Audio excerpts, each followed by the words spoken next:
or give me death. But with the guest we've got, there's no need to do that because he's such an expert. Larry Nichols was the Clinton State House whistleblower and government insider. He served as political confidant and advisor, pretty much the right-hand man, to Governor Bill Clinton for more than 10 years and helped Bill Clinton get elected and reelected as governor of Arkansas. The film, The Clinton Chronicles, and others were basically made about Nichols. Mr. Nichols is unrestrained by political correctness and was specifically mentioned by Bill Clinton in his memoir. And he's been there with Clinton exposing his murders, the drug dealing, the attacking people, the raping the women. He is the Clinton expert. We're going to be having him on a lot. He's probably been on the show 20 times over the years, hadn't been on in a few years. And with the Clintons, like an old nightmare coming back, Larry Nichols is here. He wrote a book about it, predicting what Hillary would do, and it's all happening. I remember reading the book years ago. In fact, I was trying to find a copy of it around here. It's out of print. But Larry Nichols has gone through living hell, because when the Clintons went from kind of being boss hoggish corruption to being outright murderers and stuff, that's when Nichols went up against them. Because Nichols wasn't going to be part of ripping off old people and, killing people. And, you saw what happened to Vince Foster. But clearly they're trying to hype a race war. They pretty much admit that. Or a giant chaos, crisis, fiasco. So then they can federalize the police and come in and take over. I mean, it's unprecedented to have U.S. presidents and the Attorney General rubbing salt in the wounds, acting like the police, basically, are the Klan in the 60s bombing churches.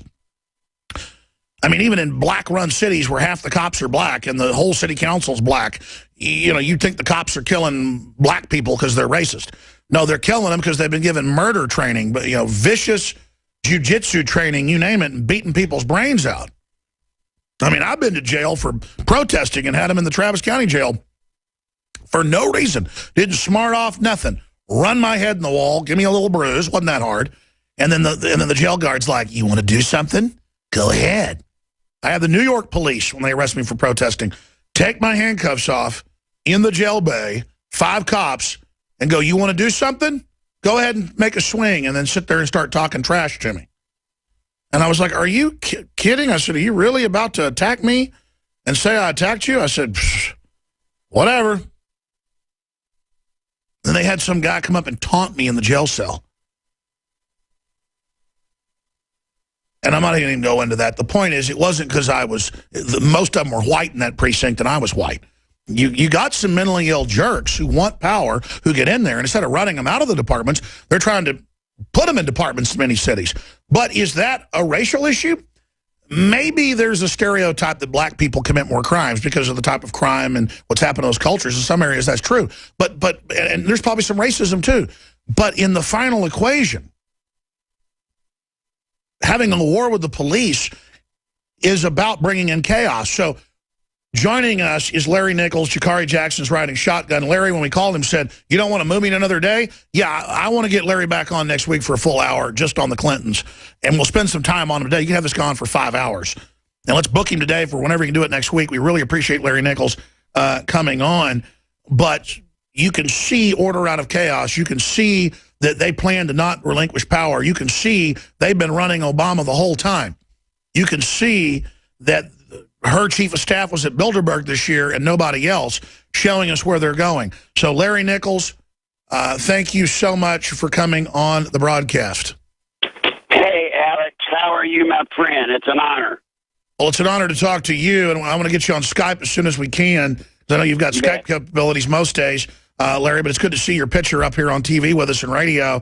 Where do you want to start? I mean, you really are, you were there where they were making the biscuits, you were there when they were making the sausage. I mean, you know how Bill Clinton was made and Hillary. What is going on? I mean, everybody has a bad feeling in their gut. We know bad stuff's coming. What do you see happening? Well, it's exactly what you and I had talked about years ago. Thankfully, thanks to you and other programs, we stopped it. You know, Bill was using, if you'll recall, Alex, Jesse Jackson. Remember, Jesse Jackson was supposed to start riots in 5 major cities. And then Bill Clinton would, of course, have to declare martial law. And once they get the provisional government rule in, then they get to be king forever. We stopped it by making it public. Well, now we've got problems. They're festering it up. And no, you are so right. It's not about race, Alex. I mean, yeah, there's the underpinning of race. The folks, all of this that's going on is about power. Power. And the Clintons absorb power like we take in sunshine. Now, the thing that's going on today, you have to be so careful, so very careful, because at any time, you know, they're going to start tit for tat. Well, you kill some black guys, somebody kills some white guys kill some more black guys. And then you end up in this total chaos. And when that happens, all bets are off. And whoever is sitting, folks, whoever is in power, when this thing collapses, they become king or queen until they don't want to be king or queen anymore. And you're talking about some majorly powerful people, Alex, and they want it bad. Now, talking about the Clintons, the book that you and I talked about years ago, that I told your producer what I wish you would do, Alex, is take the book, The Genie's Out of the Bottle. Take the front part out because that's dated to 98 and 99. Put in something current there, Alex, and then get it out to people, sell it to people, because in the book, The Genie's Out of the Bottle, it will tell you exactly what Hillary's doing. Exactly. Every step of the way. And as you know, how do I know? Because I helped write the book. Dick Morris, me, Paul Vigala, the people that were known as the kitchen cabinet for the Clintons. We developed this system to get a sick, perverted, pathological liar in the Deep South in the mid-'70s, elected governor, and to keep him there. And with a hippie wife that was a full-blood card-carrying wart around her neck, member of the United States Communist Party, Hillary, it took some doing. But it works, and it works today. And I hate to say it, Alex, but the reason I'm here with you, you and I were together when you were young and I was middle-aged. Now I'm old, and I guess you're still young. But it's back again. It's back again. It's coming. It's coming like... Well, I'm not that young, brother. I'm probably about the age you were when we first started talking 20 years ago. And we should probably briefly start at the beginning, because why you worked with them at first, but then when it got really corrupt, you said, I'm not going to be part of this. Lost everything, you name it. A lot of people got killed who were around you. They killed police, state police. I mean, they killed a lot of folks trying to shut you up, but they didn't want to kill you to turn you into a martyr. Well, and because I had to help develop the system, I knew where the bodies were hid. They knew that. And then I knew a little bit about how the system worked. And so, Alex, believe it or not, you kept me alive 20 years ago. Because by staying public, they couldn't KO me. Because if they did, everybody would say, oh, okay, they did it. And it would be them. So, and that's what Jim Garrison said. They killed hundreds of people around the Kennedy assassination. They said, why are you still alive? And he said, because I stay in the sunshine.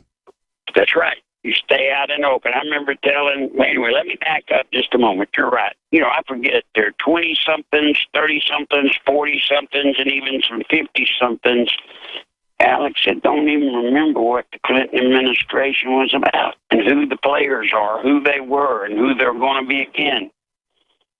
I was with Bill Clinton. I was working for Mr. Jack and Whit Stevens, folks, and in Arkansas, Deep South, in that period of time, they owned everything. They were, as I learned later on in life, I learned they were the titular head of the Dixie Mafia, and I was in the Mafia and didn't even know it.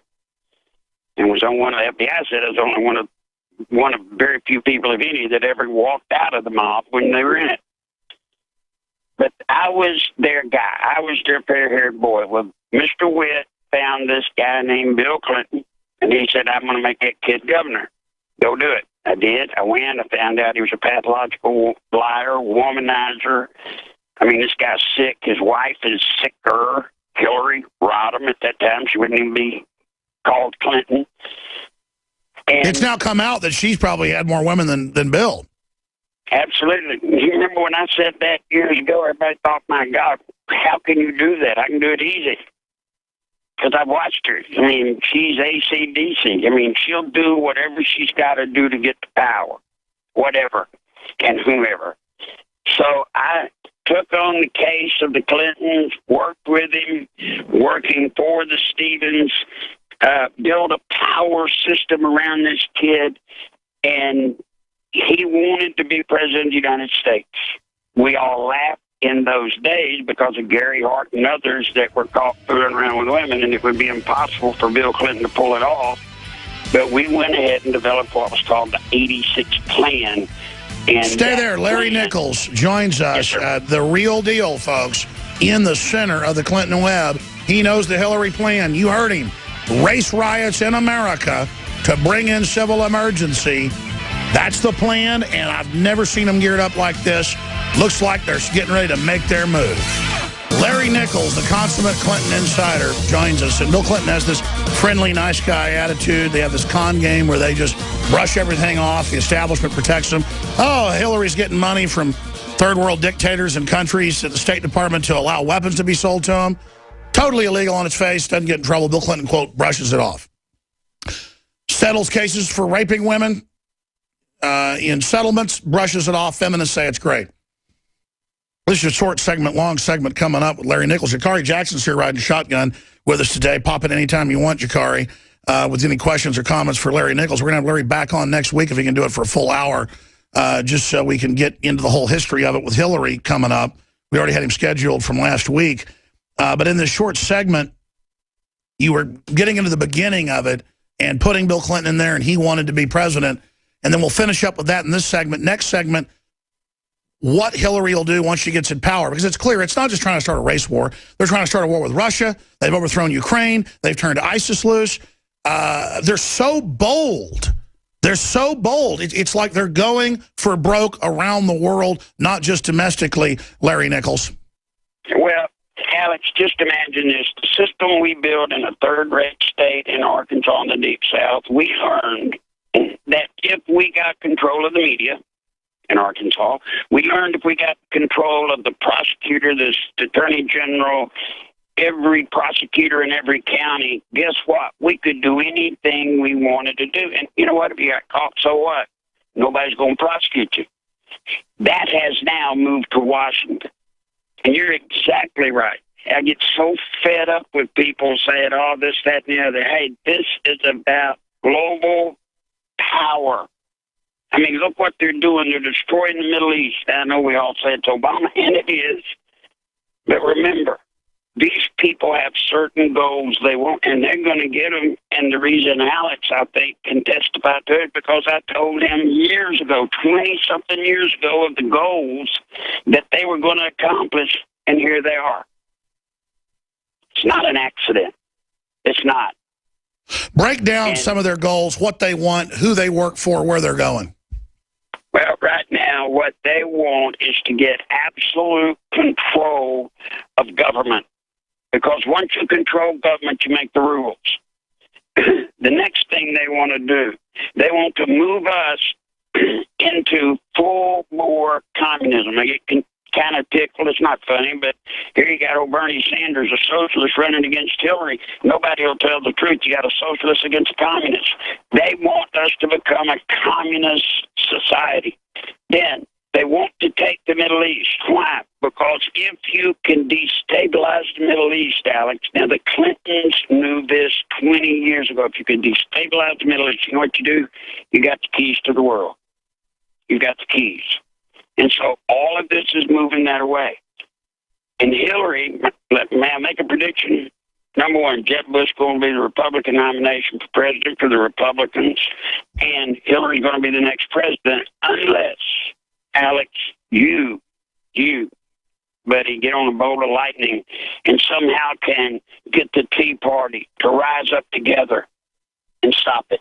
Well, that's why they're targeting the Tea Party, the Liberty Movement, with false charges, setups. Dinesh D'Souza just got out of prison after 9 months. Right. I mean, it really is scary, the tactics they're using.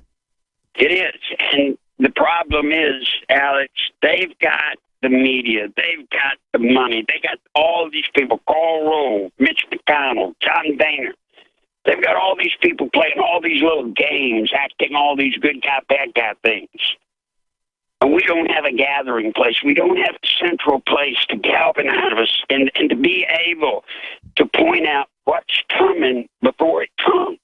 What we all end up doing now, which is what I guess I'm here for, and the reason the Clintons hate me, and the reason I'm the one that the guy mentioned in his dang memoirs of all things, is because I know what's coming. I know because I wrote the plan.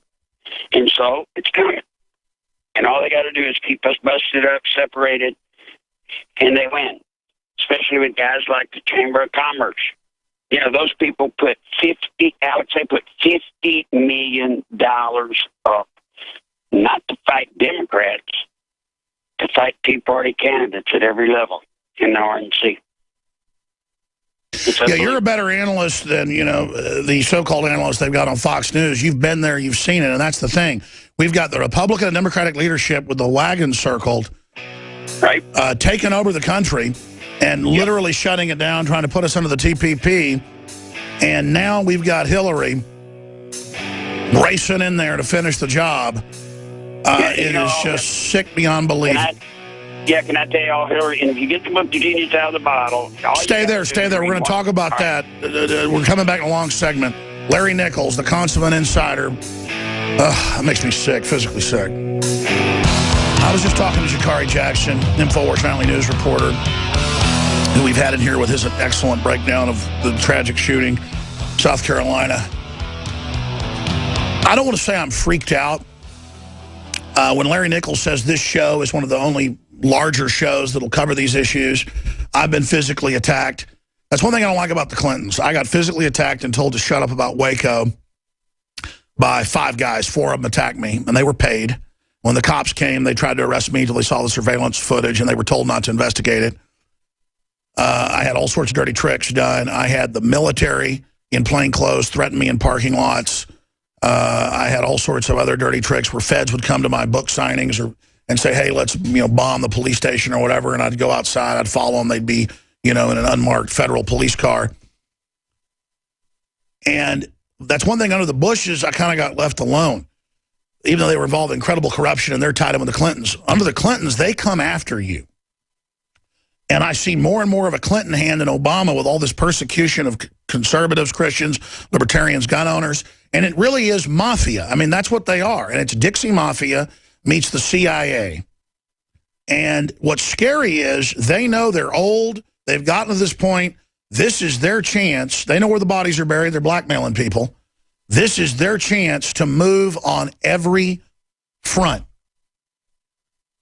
And during the break, I was telling Jakari, I was like, I can't believe as a 41-year-old person with 3 children that it's my responsibility to do this.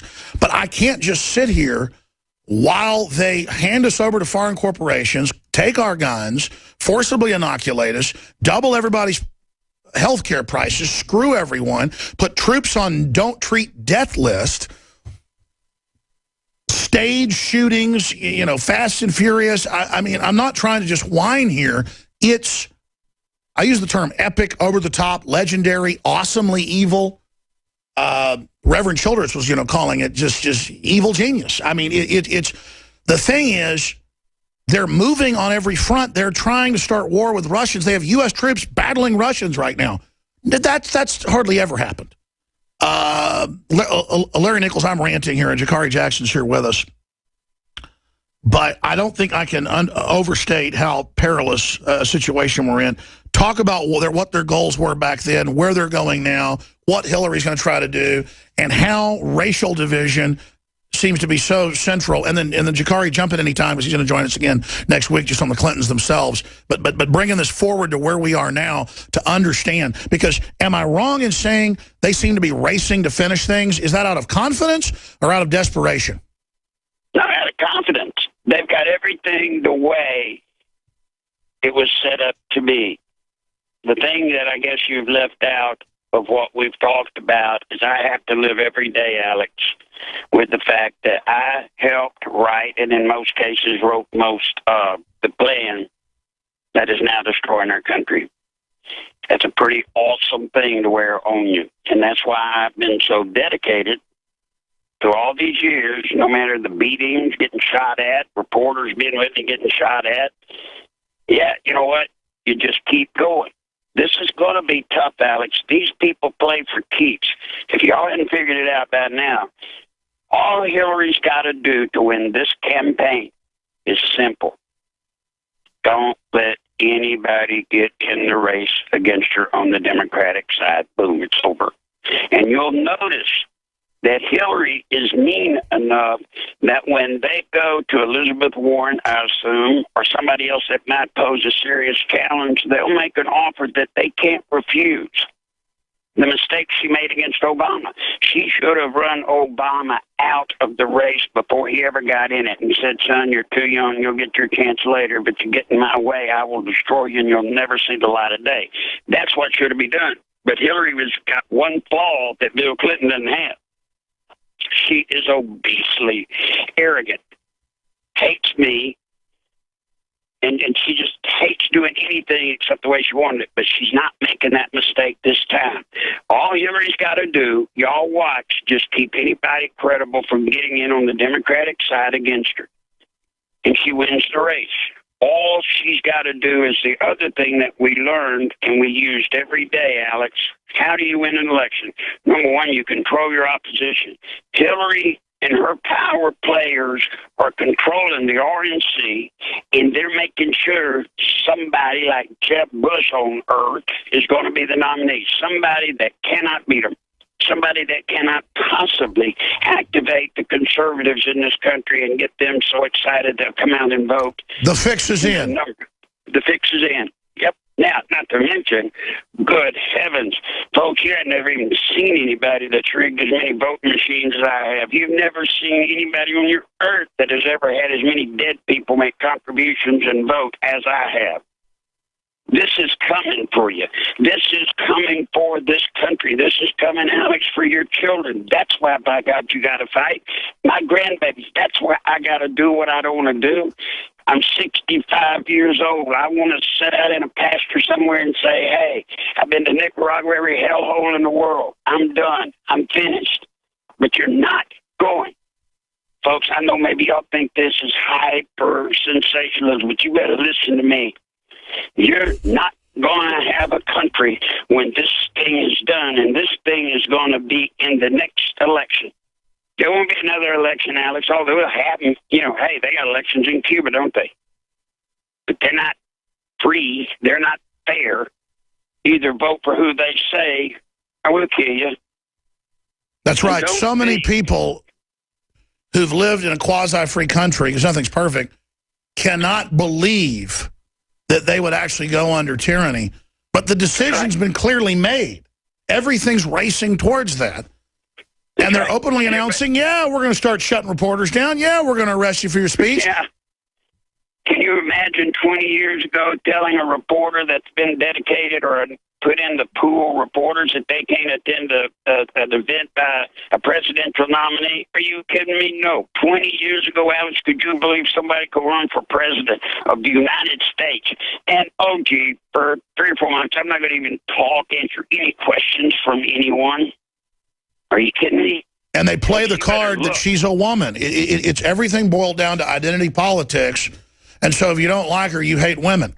I mean, it is just, it is mind-blowing. Jakari Jackson, because I want Larry to continue with his breakdown of this and his warnings. Well, I just agree with what Larry was saying, talking about the censorship of the reporters. You recall myself and Joe Biggs went down to the border to talk to Nancy Pelosi, even though we had already talked to her media contact. We get down there, they don't let us into the event. You know, so they do things like this all the time. Same thing when I went to go see Obama. He came here to the LBJ Center, and I actually had my press pass and went through all the credentials and all this stuff. I'm like, okay, so I'm ready to go. And it's like, no, you can go stand in that room over there. I was like, I don't want to stand in the room Obama's not in. You know, that's how they do. Yeah, what I was saying was 20 years ago, could you have believed this could happen? Oh, today, trust me, it's happening. It's happening. But you got one other problem. One of the key elements in our system was what we called the broken coalition. Now, there weren't enough blacks in Arkansas in that day to win an election. Today, nationally, it's 12%. In that day, being a queer was bad. There weren't that many people that came out and said they were openly gay. Then you had the women's liberals. Then you had the hippies. Then you had the yippies. All of these segments, we figured out, you know what? Yeah, there's good old hardcore conservative Christian moral people in Arkansas, and there's more of them than any one of these groups. But what if we got all those little groups together? Then we become a power source that can't be touched. And we did. And it worked. And now they have what's called the broken coalition, which now you have to add in what? The illegal Mexicans. So everything in that plan is working exactly like clockwork. And the problem is the American people, Alex, all of you, the American people that still believe that you still believe that America is or was or whatever, anybody still believes in America, guys, you're going to have to suit up. You're going to have to suit up. You can say, hey, I'm not going to get involved. I'm not going to do whatever. Yeah, you are. You're either going to lose it by giving up, or you're going to stand, and you're going to stand tall, and you're going to tell the truth. Well, that's the thing, is this isn't going to be boss hog tyranny like you were involved in, just good old boy stuff. They want to break the system forever, break our will, and domesticate us. This is a hardcore tyranny. And I mean, they just hate prosperity. They say we didn't build our businesses. They tell people in the third world they can't have air conditioning or cars while they're on jumbo jets. I mean, these are some nasty people. Jakari Jackson, you've been working here a couple years doing a great job. We're about to send you and whoever else you think you want to go with you up to South Carolina to cover all this tragic event. You talk about support. I didn't even plug anything last hour. We're going to plug right now and also plug Mr. Nichols, who's lost everything doing this. But that's why we need to get more reporters hired, too, so we have enough to always cover all these things as things heat up. But, Jakari, what is it like just to see it all for yourself? I mean, here it is. WTOC television, police say he was on Suboxone, a Schedule III narcotic, which is basically a antipsychotic / amnesic mind control drug. I mean, of course we knew that was coming. It's up on InfoWars.com. It's just so sad because we really are being conquered at a fundamental spiritual or cellular level. I feel whipped. I feel empty. I feel enslaved. And what's sad is I know this is just the feeling of what's coming. You know, the echo from the future. Because we're heading towards this wall. I'm yelling. I can hear it's bouncing back like sonar. I can see what's there. I don't know what allegory. It makes me sick. And I've never felt sick talking about the New World Order, but to see it really coming into view, to see them really grabbing people's bank accounts now in Europe, getting ready for that collapse, to really see all this, Jakari, and I'm not saying I'm a whipped person. It's the feeling of knowing that they want the power. They want to whip us. They want to dominate us and break prosperity and break goodness because they're evil. I think it's that coming up against, brushing up against evil, and it won't leave, it won't back off, it won't shut up, it's dumbing everybody down. It's like being stuck in a room with somebody you hate. I think that's the best allegory, and we're going to get Mr. Nichols' take on it, but what's your take on that? Well, you know, when you see all this stuff coming down, just like Larry was talking about 20 years ago, you know, I was a small child, but I'm trying to get in the mindset of somebody 20 years ago. Did they really, well, of course you knew, Alex, but, you know, what's the mindset of people back then? Could they imagine something like this? You know, if you said, you know, no. 2015, we'll have all these things going on, the things with Russia, the things here domestically, and Larry, of course, says no, and it's very interesting to me how the whole thing is coming about and how many people are still blind to it. You know, well, exactly. They're just maneuvering right now. They're just 20 years ago, they were getting everything set up. You know, they got the derivatives in. They got the banking laws changed. It was all the Clintons. and the globalists around them. And now he went to Bilderberg. And now Hillary's got her people at Bilderberg, nobody else. And now they're getting ready to finish us off. Is that an accurate statement, Larry? Jagari, let me say something, Jagari. Sure. 20 years ago, the average credit card debt to a household when Bill Clinton took office was around $5,000. When he left office, the average family owed $60-something thousand in credit cards, and it was built based off of a false economy system. That's what they've been building, Alex. That's what you're talking about. Everything feels like it's about to blow. We've lived off a false economy with these people being led through the nose. And I'll tell you what it felt like 20 years ago. Alex remembers this guy, Larry Nichols, comes on this program telling what's coming, which seems so unimaginable. It sounded like a poor Class B horror flick. But it was true. It was true. And now, Alex, what you're feeling is you're actually seeing that which you've known about within in your heart of hearts. Because of being an American, you didn't think it could actually happen for sure. You thought, but you couldn't see it for sure. Now you're seeing it for sure, and it's like a freight train, guys, that we're standing out here on the tracks, and we're looking at each other and saying, Alex, Corey, me, which one of us will stand up in this track and stop that train? Because that's what it is. And guys, these people play rough. Alex is not kidding you. These people play rough, but nobody believes it. Well, ask Vince Foster. Gosh, 50-some-odd people that I knew that I had to testify that ended up dead. No, Bill and Hillary didn't kill them. But the system that wants them in power, the mob, they act on their own. They don't need Bill and Hillary. It's just like this thing with these emails. Guys, do y'all really believe that an Obama heir to Clinton Justice Department is going to investigate Hillary? You've heard that Gowdy guy say, hey, I can't, from this committee, I can't go issue a subpoena. No, he can't. It's all being played. Boehner, McConnell, they're playing us like a Stradivarius. And you know that because if you are a Tea Party, you got to ask yourself this. If you're a member of the Tea Party, you would be considered the base of the Republican Party, wouldn't you? You're exactly the kind of person that the party was built, the following up the moral majority. Yes. And yet the Republicans turn on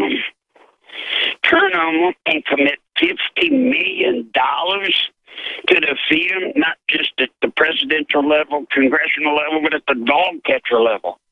They despise the Tea Party because they know the one thing that I know. The Tea Party, if it can be led, the Tea Party can take over the RNC, and if we took over the RNC, we could take back our country with a choice. But pretty soon, it's not going to be a choice. Once those Mexicans are made to be able to vote, folks, you will have seen the last national election in this country's history. Once that's done. And that's the plan. There's also a blindness to these corporate mafias in that they all want their interest, but then they don't really think about, at least on the surface, how that connects down the road. I mean, all that money in the world and power is going to be worthless if we have nuclear war with the Russians. I mean, it's hardcore. I mean, And as you think of all these CEOs, why do you think these CEOs are raping these companies with these huge, ungodly salaries and bonuses? They know that can't exist. They're getting so much money. The powerful CEOs in this country know, Alex, that this thing's going down, and they're raising as much money for themselves as they can so they and their families will be safe. I got news for them. You're not going to find an island in this world that you're going to be able to buy and be safe. Wow, let's come back and hear from Larry Nichols. I know Larry Nichols really well. He hadn't been on 4 or 5 years, but he's probably been on 20-plus times or more. Probably 30, 40 times, really. Because I was on air for most of the Clinton administration right from the start, a few years into it, and I witnessed it. And I remember seeing the Clinton Chronicles right away and putting it on Access TV myself and getting threats over it. Democratic Party basically called me up and said, we want to hire you to work for us. And it was like high-level people. And they said, you stop talking about Bill Clinton. And then when I kept doing it, they started threatening me. And I was like, well, go ahead and do something. And then a month later, they came and beat me up. I mean, I fought back, but I mean, people don't play games.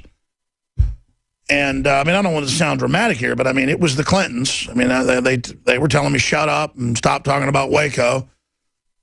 And they seemed surprised that I started fighting back. That'll get you motivated when four guys are punching you.